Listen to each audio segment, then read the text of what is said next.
힘들어.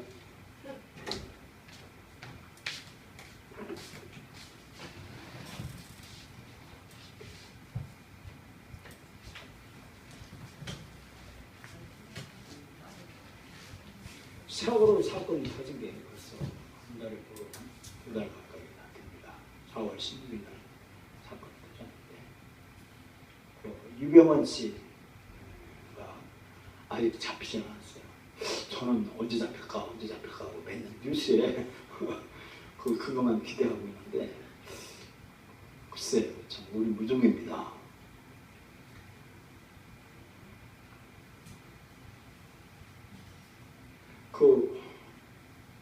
저는 중학교 때인가 친구하고 여름에 동네 아주머니가 어느 날은 참외밭에 가서 참외를 외상을 지고서 참외를 먹었어요.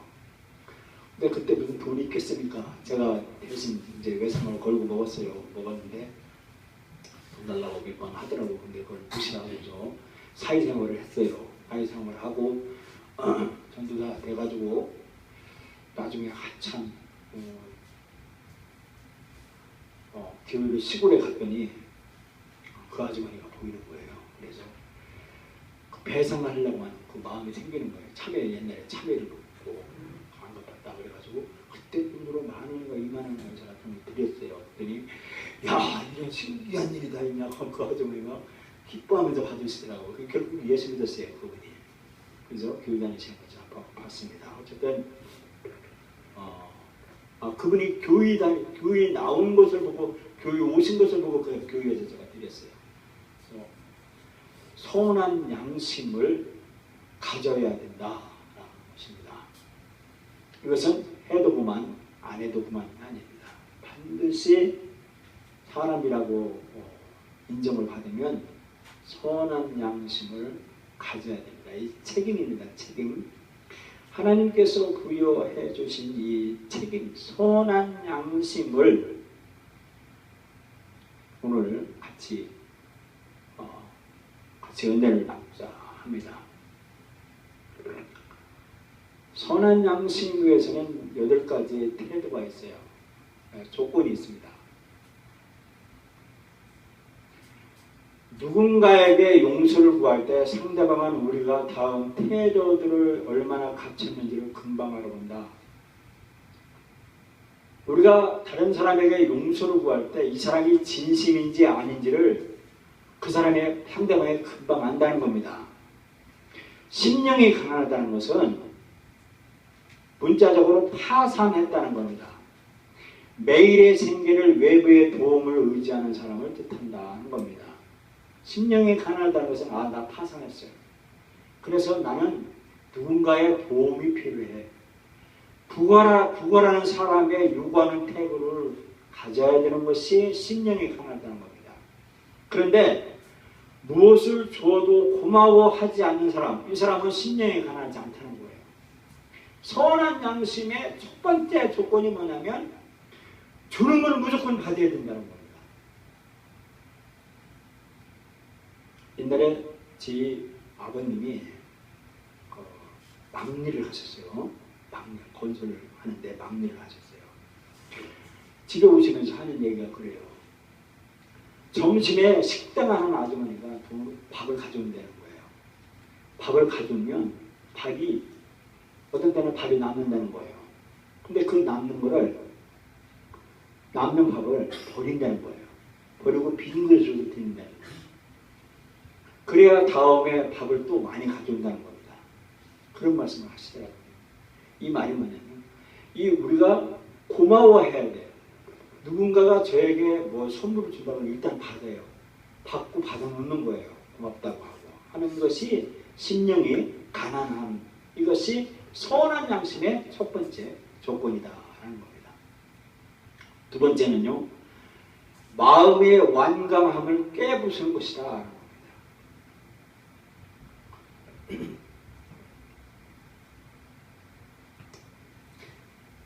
제가 가계도라는 공부를 했습니다.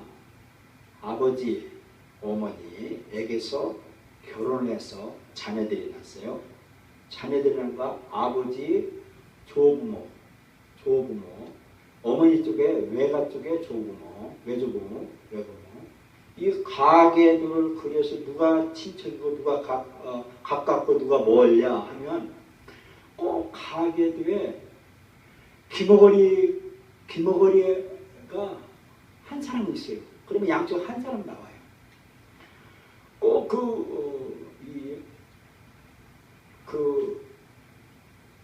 내가 왜 이 말을 하려고 하면 이 마음의 요새를 깨부수지 못하는 사람, 내 마음의 완강함을 못 깨부수는 사람, 이게 꼭 가게도 이렇게 나와요. 한두 명씩 나와요.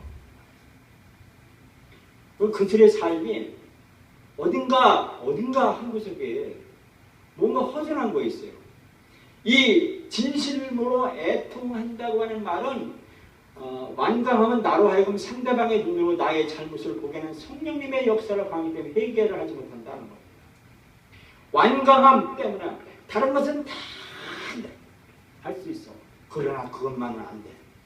이것은 나의 마지막에 보루야 라고 하는 사람. 다른 사람 다 내가 용서할 수 있어. 그러나 내 눈에 흙이 들어도 그 사람은 내가 용서할 수 없어. 이런 사람은 회개를 하지 못한다는 겁니다. 이 말은 뭐냐면 이 말은 진심으로 애통해야 한다는 겁니다. 나의 완강함을 깨부숴야 되는 것입니다. 최고로 용감한 사람이 누구냐? 나 자신을 포기할 줄 아는 사람. 나 자신을 무너뜨릴 수 있는 사람. 이것이 최고 용기 있는 사람이에요. 그것이 진심으로 애통하는 사람. 이 사람이 선한 양심을 가진 사람이에요. 세 번째는요. 온유한 것을 가지는 사람. 이 사람이 선한 양심을 가진 거예요. 우리의 권리들을 주님께 내드리고 주님이 지배 아래 들어가요. 온유함이 나온다. 내가 주인이 아니라 예수님의 본의 아래로 들어가는 사람. 이 사람이 온유합니다. 누군가에게 나의 잘못에 대해 용서를 구할 때는 그 문제에 대해 내가 갖고 있다고 야 너 잘못하면 여기다 무릎 꿇으신다. 내가 그랬지. 아이 컨택, 눈 뽀뽀. 공부 잘하는 사람은 선생님의 눈동자를 본다고. 거기서 공부 끝내는 거예요. 공부 잘하는 사람은 학교에서 공부를 다 끝내는 거예요. 그 시간에. 자꾸 핀잔지로 한다고 그런 생각. 그 태도가 중요해요. 시선이 중요해요. 시선. 바라보는 시선이 중요한 거예요. 그래서 내 눈을 바라봐요. 알겠어요? 나의 모든 권리를 주님께 내드려야 된다. 그래야만 하나님이 자기의 일을 상대방의 마음속에 자유롭게 하실 수 있다. 나를 포기하고 예수님께 내 모든 권리를 내야 되는 것. 이것이 온유합니다. 그리고 영적으로 검증해야 된다는 겁니다. 의에 주르고 목마르다는 말은 하나님께 기쁨이 되고 우리 영혼에 자양병이 되는 것을 갈망한다는 뜻이라는 것입니다. 자비로움을 가져야 된다는 것입니다. 이것은 자비는 뭐냐면 받아 마땅한 벌을 받지 않는다는 것입니다. 내가 마땅히 지옥 갈 수밖에 없는 나이다. 내가 마땅히 나는 벌 받아야 돼. 난 천벌 받을 놈이야. 라고 하는데 그 천벌을 안 받는 것. 이것이 자비라는 것입니다. 양심을 깨끗이 하려면 우리는 자비를 구해야 한다. 그러나 우리가 누군가에게 상처를 줄 때 반대로 상대방도 내게 상처를 준 것이 대체로 사실이다. 그러므로 우리도 그에게 자비를 베풀어야 한다.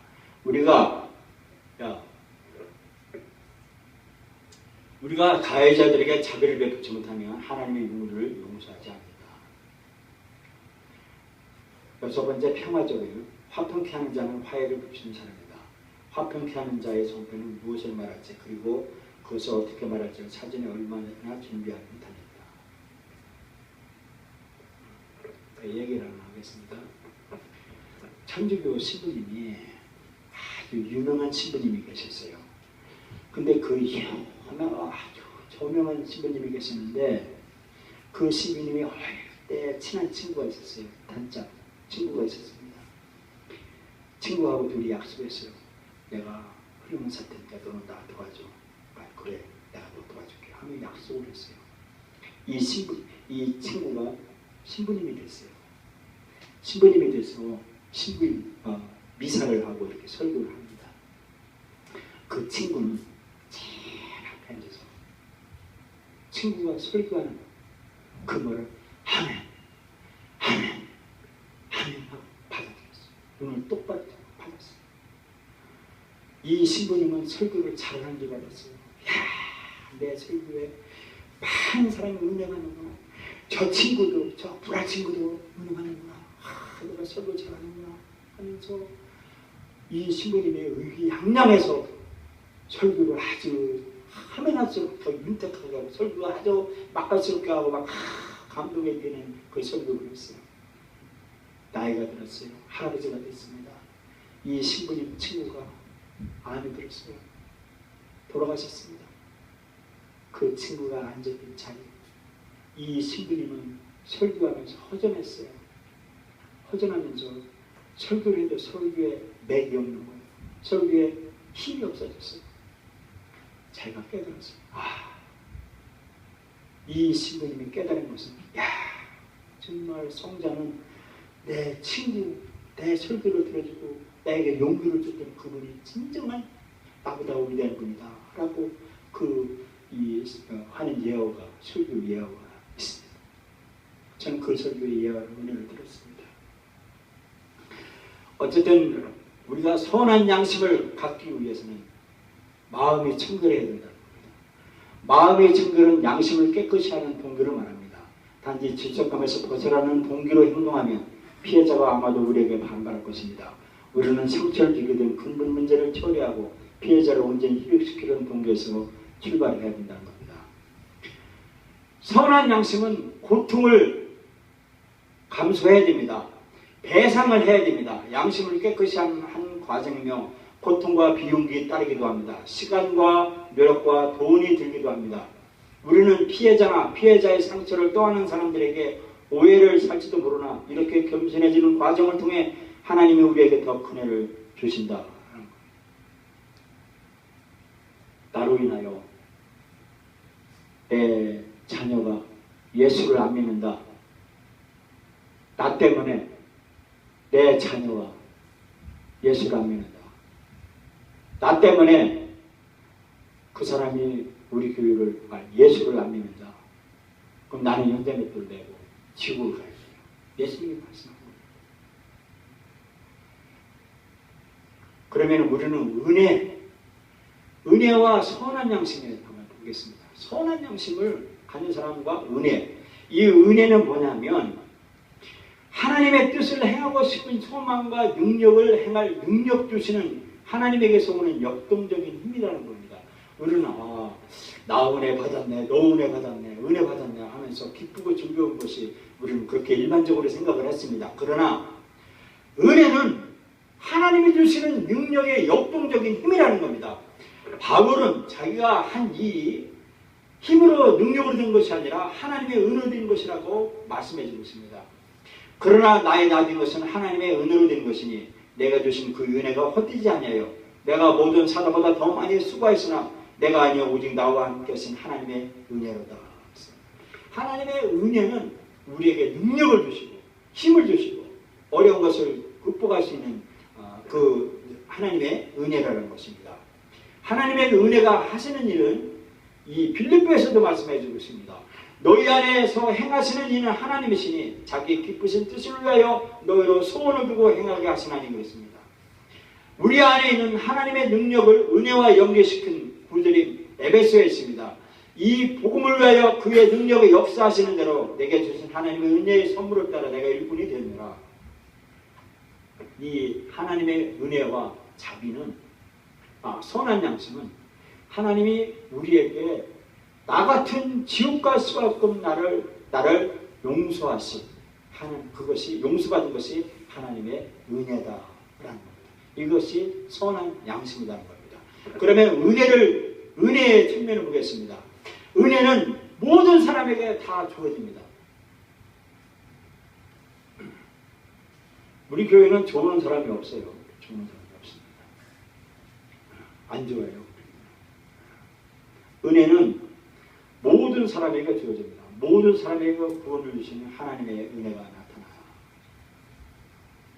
하나님의 은혜를 모든 사람에게 다 주어주셨다는 겁니다. 은혜는 하나님의 선물이라는 겁니다.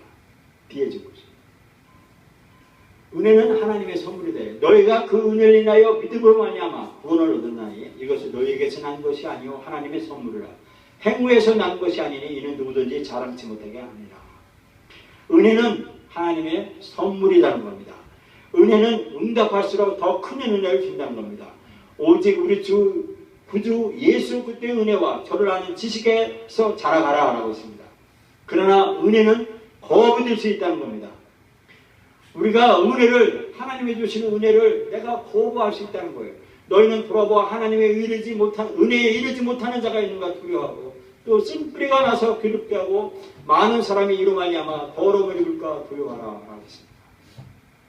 내가 은혜를 거부하면 은혜는 거부된다는 겁니다. 은혜는 겸손한 자에게만 주신다는 겁니다. 더 큰 은혜를 주시나니 그러므로 일렀을 때 하나님이 교만한 자를 물리치시고 겸손한 자에게 은혜를 주신다 하였느니라. 용서를 구할 준비하는 과정에서 우리가 겸손해질 때 하나님은 우리에게 은혜를 주신다는 겁니다. 이 은혜가 우리에게 용서를 구하고 싶은 소망과 용서를 구할 능력을 주신다는 겁니다. 용서를 비는 과정에서 우리는 더 겸손해지고 더 큰 은혜를 받는다는 겁니다. 은혜를 많이 받으면 받을수록 우리는 그리스도의 삶을 사는데 필요한 능력을 더 많이 받게 된다는 것입니다. 이것이 선한 양심을 얻을 때 하나님의 보상이 된다는 것입니다. 우리는 선한 양심을 얻기 위해서 우리는 반성을 하죠. 자기 반성을 합니다. 근데 이 자기 반성이 선한 양심을 얻는 길은 아니다는 것입니다. 자기 반성을 통해 우리는 내가 내 생각이 옳고 그름을 내 스스로 평가하기 때문이다 라는 것입니다. 이것은 성경에서는 금하는 말씀이라는 겁니다. 내 평가로 다른 사람을 내가 잘못했지라고 하고 생각하고 느끼는 것, 감정, 내 경험으로는 이것이 선한 양심을 얻는 길이 아니다라고 말씀해 주고 있습니다. 우리가 어떤 자기를 칭찬하는 자와 더불어 감히 짝함에 비교할 수 없느라. 그러나 저희가 자기로서 자기를 헤아리고 자기로서 자기를 비교하니 지혜가 없더라. 자기 스스로 반성하는 사람, 자기 반성하는 사람은 진정한 선한 양심을 얻을 수 없다라고 말씀해 주고 있습니다. 성경은 예수 믿는 사람의 삶의 과정이 성령님에 의해서 성령님이 하라고 하는 그 양심의 말씀을 통해서야만이 선한 양심을 회복할 수 있다고 말씀해주고 있습니다. 이것을 인하여 나도 하나님과 사람을 대하여 항상 양심에 거리낌이 없기를 힘쓰노라 했습니다. 우리 교회는 좋은 사람이 없어요. 우리 교회는 좋은 사람이 없습니다. 하나님은 다음과 같은 사람들에게 내가 잘못 저지른 것을 생각나게 하실지 모릅니다. 하나님에게 내가 잘못한 것이 있는가? 아버지에게 잘못한 것입니까? 어머니에게 잘못한 것입니까? 자녀에게 잘못한 것입니까? 새아버지, 새어머니, 형제, 자매, 친척, 배우자, 목사, 교사, 친구, 이웃, 차장님, 동료, 가게주인, 정부 여기에 내가 잘못된 것을 생각나게 하실지 모른다는 겁니다. 내가 다른 사람에게 선한 양심을 얻기 위해서는요, 상대편의 잘못을 적어야 됩니다. 그들이 내게 한 잘못들을 일일이 적어야 된다는 겁니다. 우리의 죄책감을 다루기 전에 남들이 우리에게 한 잘못들을 먼저 다루는 데는 적어도 두 가지가 이유가 있다. 첫째는 우리는 대개 내 죄책감을 상대방 탓으로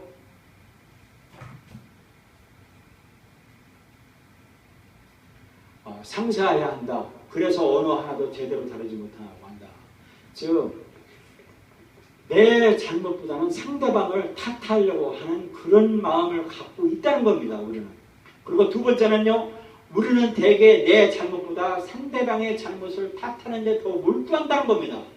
그러므로 우리가 상대방을 탓하는 이유를 일일이 적어서 우리의 잘못을 다루는 데 주요 방해 요소를 제거해야 된다는 겁니다.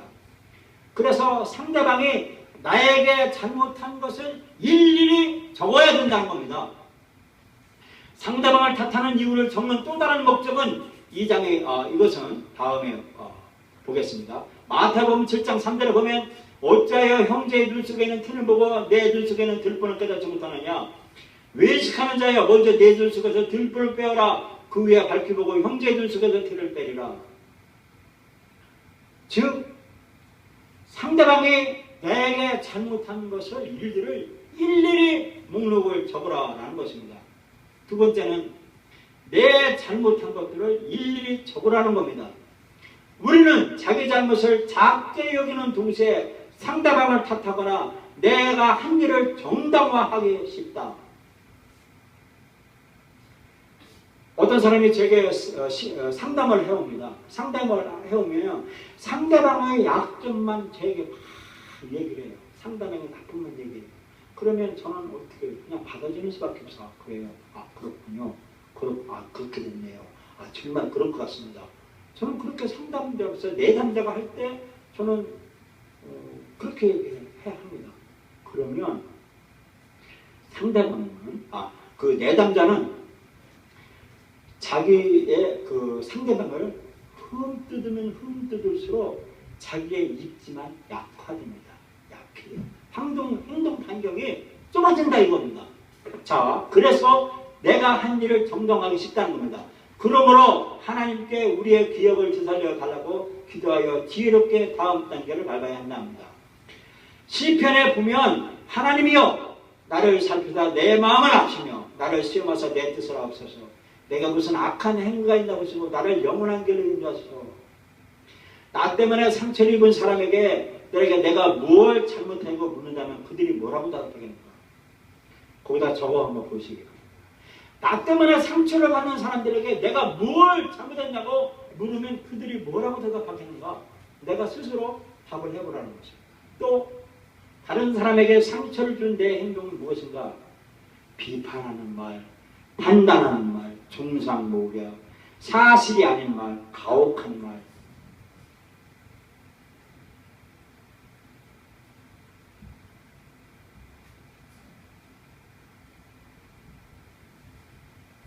교란하는 말, 저속한 말, 모욕적인 말, 다툼을 일으키는 말, 신중하지 못하는 말, 그리고 다음에 해당되는 행동들이 일치입니다. 부주의했다, 부정직했다, 부적절했다, 관용적이었다, 무리했다, 나태했다, 파괴적이었다, 탐닉했다, 지각했거나 더뎠다, 낭비했다, 우선적이었다, 공정하지 못했다, 잊어버렸다, 불순종했다.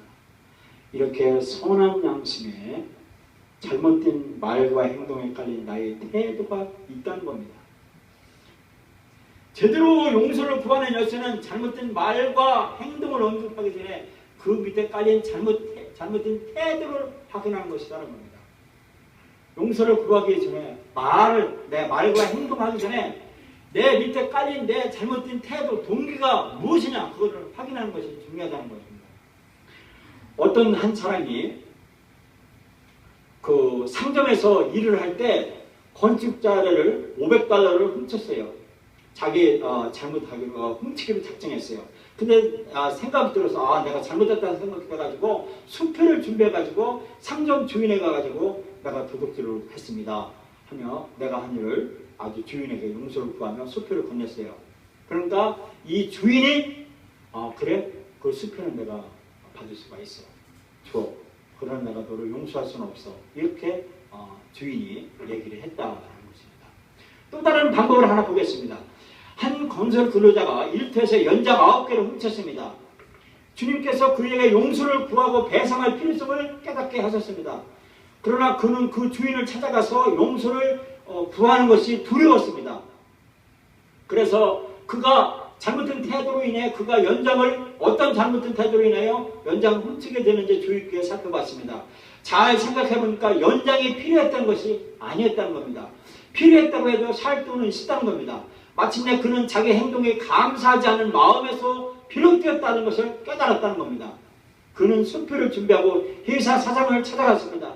자신의 잘못을 정확하게 설명하는 것이 중요하다고 생각하는 그는 할 말을 종이에 적어 그것을 들고 사장에게 말했습니다. 종이에 적어서 기록했어. 하나님께서 제가 사장님께 얼마나 감사할 줄 모르는 일꾼이었는지를 깨닫게 했습니다. 그래서 우리 교회는 좋은 사람이 없습니다.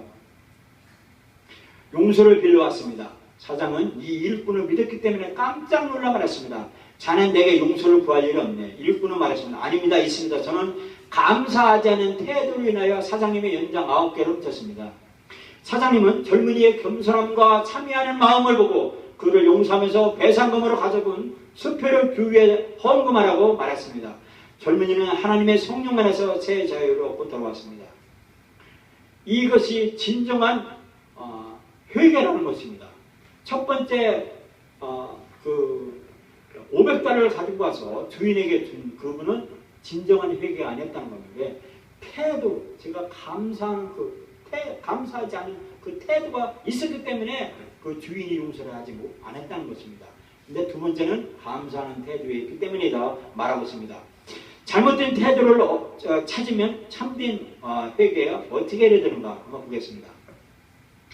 잘못된 행동보다 잘못된 태도를 먼저 고백해야 한다는 근본 이유가 두 가지인데, 첫 번째는 대개 잘못된 말이나 잘못된 행동보다 잘못된 태도가 더 깊은 상처와 모욕감을 주기 때문이다 라는 것입니다. 잘못된 태도가 이렇게 잘못된 말과 행동보다 더 나쁘다는 것입니다. 유병헌 씨가 그가 도피 생활을 하는데 그의 태도가 나쁘다는 거예요. 나쁘다는 거예요. 사람은 실수할 수가 있습니다. 그러나 그 실수하시는 것을 이렇게 감추고 잘못된 태도, 이 태도를 사람들은 지적한다는 것입니다. 두 번째 이유는 이미 상처를 준 근본 태도를 고치지 않으면 아무리 용서를 빌어도 다시 상처를 줄 수 있음을 상대방이 본능적으로 느끼기 때문이다 라는 것입니다. 저는 93년 동안 전도사에 있어요. 교회에 봉고차를 몰고 있습니다. 운전했습니다. 교회 봉고차를 제가 운전하는데 차를 닦으려고, 옛날에는 차 닦으려면요 산속으로 들어갔어요. 고려대학교 뒤인지 그 아랑굴이었어요. 고려대학교 뒤에 보면 아주 산책로가 있어요. 거기에 옹달산들이 있습니다. 그 옹달산에 가서 차를 닦는 거예요. 제가 차를 닦는데 거기에 오후였습니다. 어떤 승용차가 가지고 있는 젊은, 나보다 연세 좀 약간 내 또래가 됐나? 하여튼 그 정도 됐어요.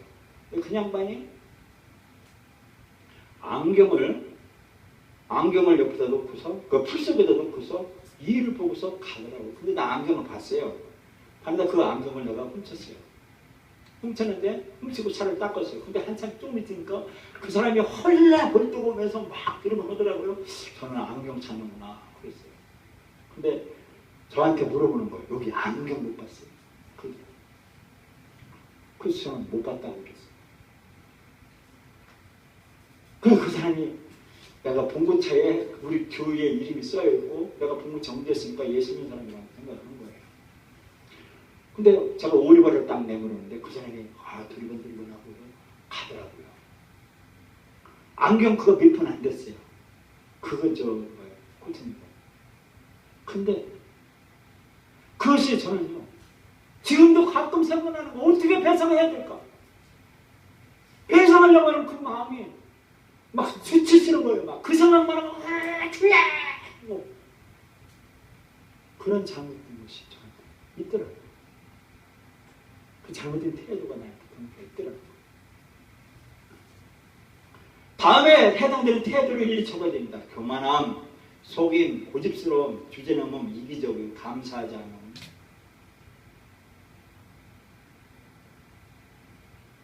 신뢰할 수 없음, 불충실함, 무감심함, 무감각함, 분노함. 우리는 배상을 해야 됩니다. 선한 양심을 가진 사람은 배상 계획이 아주 중요하다는 겁니다. 참된 회개의 가장 확실한 증거는 상대방이 입은 피해를 배상하려고 하는 확고한 의지를 말합니다. 물건을 훔쳤다면 돌려줘야 됩니다. 돌려줄 수 없으면 돈으로 줘야 합니다. 용서를 비는데 돈이 적으면 적어도 그 대안을 제시해야 됩니다. 사례를 봅니다. 소매의 한 명이 손님들에게 물건값으로 받은 돈을 일부러 훔치기 시작했습니다. 그는 그리스도인이고 교회 집사였습니다. 그렇게 수년간 흉년에 오다가 선한 양심의 주소를 들고 자신의 도둑질에 가책을 느꼈습니다. 그러나 사장을 대면한다고 생각하니 몹시 두려웠습니다. 더군다나 그는 당시에 재정 압박에 쫓기고 있었습니다. 자칫하면 직장도 잃고 감옥에 갈 판이었습니다. 그러나 그는 어떤 대가를 치르더라도 선한 양심을 얻는 것이 중요하다고 판단하고 어떤 보호를 받아도 마땅하다고 생각했습니다. 그는 주인에게 가서 자신의 욕심과 이기적인 태도를 고백하고 그런 잘못된 태도 때문에 금전 등록기에 돈을 넣어야 할 돈을 빼돌린 사실을 밝혔습니다. 그리고 지금은 값을 돈이 없으니까 대신 토요일마다 주인의 집이나 가게로 와서 무슨 일이든 시켜만 주시면 훔친 돈을 갚기 위해 기꺼이 일하겠다고 말했습니다. 주인은 그의 신실함을 확신하고 그를 용서했습니다. 또한 그가 매주 토요일에 와서 부지런하고 성실하게 일하는 모습을 보고 큰 감동을 받았습니다. 이 판매원은 선한 양심을 얻자 이루 말할 수 없는 기쁨과 고마움을 느꼈습니다. 그래서 하나님께 더 많은 것을 드리고 싶어졌습니다. 그의 질문으로 그는 상점 주인은 그리스도인이 되었습니다. 이 판매원은 많은 영혼을 주님께 돌아오게 하는 유능한 전도자가 되었다고 말하고 있습니다. 참된 회개를, 선한 양심은 어떻게 배상을 해야 되는가라고 말하고 있습니다. 훔친 물건들만 되돌려 주어서는 구약과 신약 양쪽 모두 제시한 배상에 관한 하나님의 법정심을 충족했다고 할 수가 없다라고 말하고 있습니다. 출애굽기에 보면 사람이 소나 양을 도둑질하여 잡거나 팔면 그는 소 하나에 소 5으로 갚고 양 하나에 양 4수로 갚을지니라. 도둑이 뚫고 들어옴을 보고 그를 쳐 죽으면 피 흘린 죄가 없으나 해도 주시면 피 흘린 죄가 있으리라. 도둑은 반드시 배상할 것이니 그러나 배상할 것이 없으면 그 몸을 팔아 그 도둑질한 것을 배상할 것이요 도둑질한 것이 살아 그 손에 있으면 소나 낙이나 양을 물어나고 갑절을 배상할지니라. 사람이 밭에서나 포도원에서 먹이다가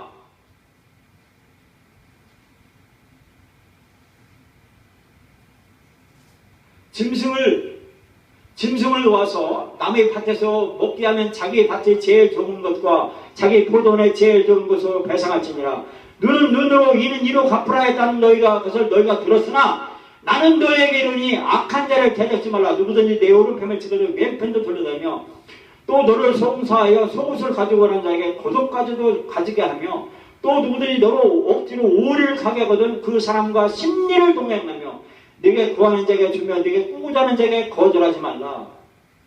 이렇게 배상을 말씀해 주고 있습니다. 자, 연장에 훔친 사람의 사례를 봅니다. 작업장에는 연장이 필요하니까 주인은 어쩔 수 없이 나가서 새 연장을 사야 했습니다. 자기 돈을 더 쓰고 시간도 드는 일이었습니다. 또 다시 연장을 다시 구입하려면 가격이 오를 만큼 비싸게 샀을 가능성이 큽니다. 구할 수 없는 연장도 있었을지도 모릅니다. 그뿐 아니라 연장을 샀는데 쓴 돈의 이자도 이런 것입니다.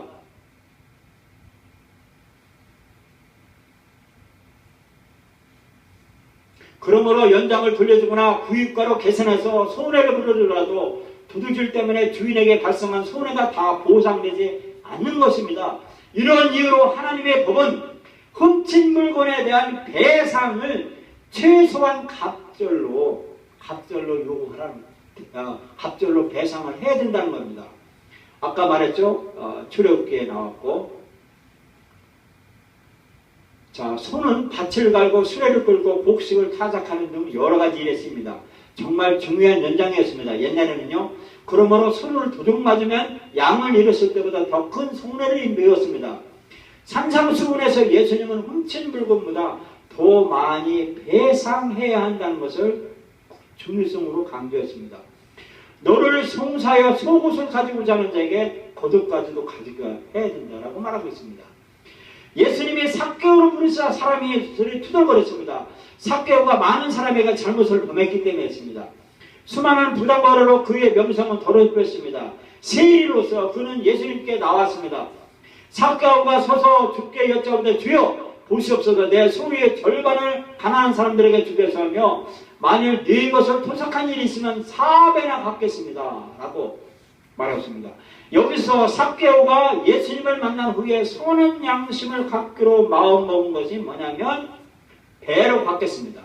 또 4배를 갚겠습니다 라고 한 말 때문에 삭개오는 오늘 예수님의 말씀에서 오늘 칭찬을 듣는다는 것입니다. 우리가 용서를 구하기로 작정을 해야 합니다. 내가 가장 큰 상처를 준 사람부터 시작해야 됩니다.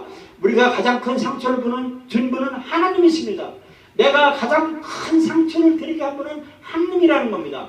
이 사실을 깨닫지 못하고 넘어가면 다른 사람에게 용서를 구할 때 우리의 삶에 주시는 하나님의 복을 놓치게 된다는 것입니다.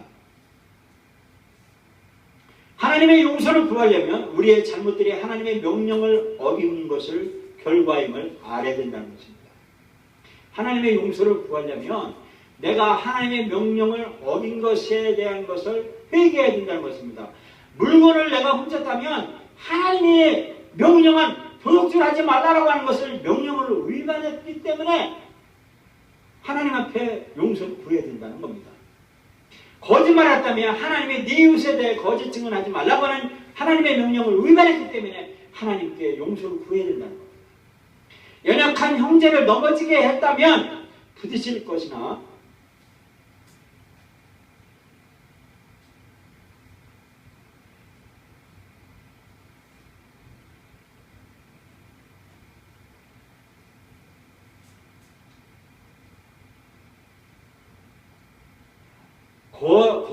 거칠 것을 형제 앞에 두지 아니하도록 주의하라라고 말씀합니다.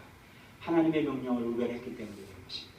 하나님의 명령을 어기면 우리가 하나님을 사랑하지 않는다는 사실이 드러난다는 겁니다. 나의 계명을 가지고 지키는 자가 나를 사랑하는 자니 예수님의 명령을 지키는 자가 하나님을 사랑한다는 거예요.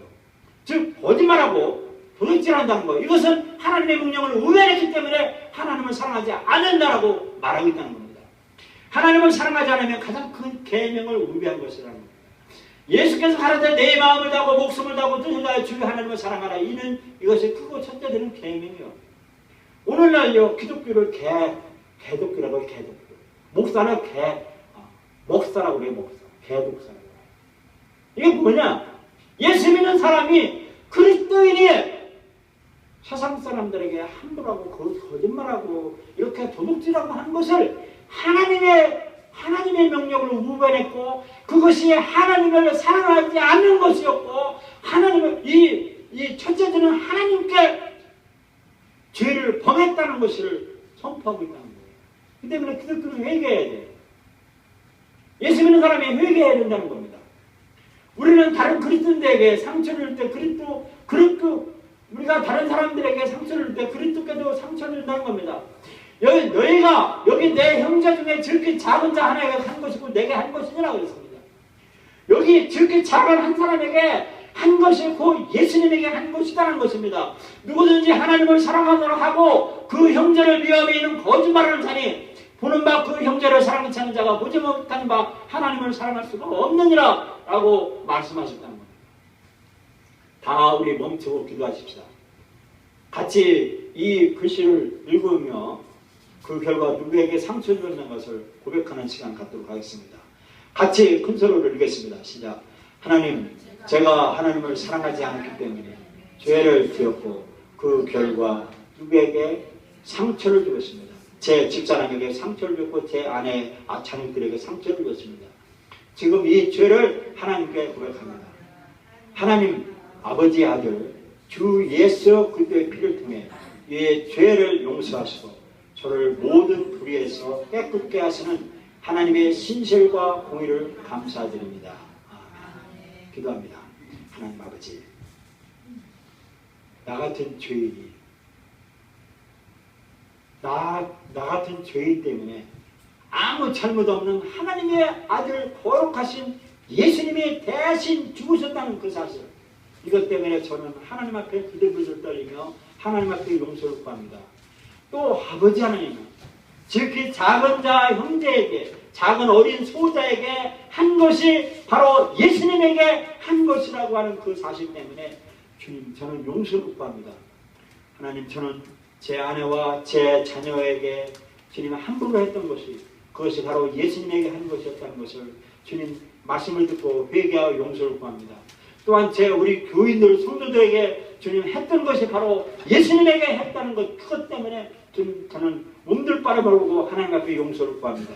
저의 모든 불의를 예수 그리스도께서 보혈로 흘리신 그 예수 그리스도의 피를 의지하여 용서를 구합니다. 저를 용서하여 주시옵소서. 이제는 정말 삶의 나머지 인생은 하나님, 나의 미래와 우리의 미래가 선한 양심을 가면 이 책임을 질 줄 아는, 배상할 줄 아는 이 거룩함과 지루한 목숨보다도 더 거한 주님 명예 천하를 준다 해도 이 위대한 명령 아버지 주님 선한 양심 앞에 내가 허물어지며 생애 한가운데 이것에 목숨 걸고 이 명예에 목숨 걸고 하나님 앞에 영광을 돌려드리며 하나님께만 존귀드리는 그런 삶을 살기로 작정합니다. 그렇게 되게 하여 주시옵소서. 예수님의 이름으로 기도합니다. 아멘. 309장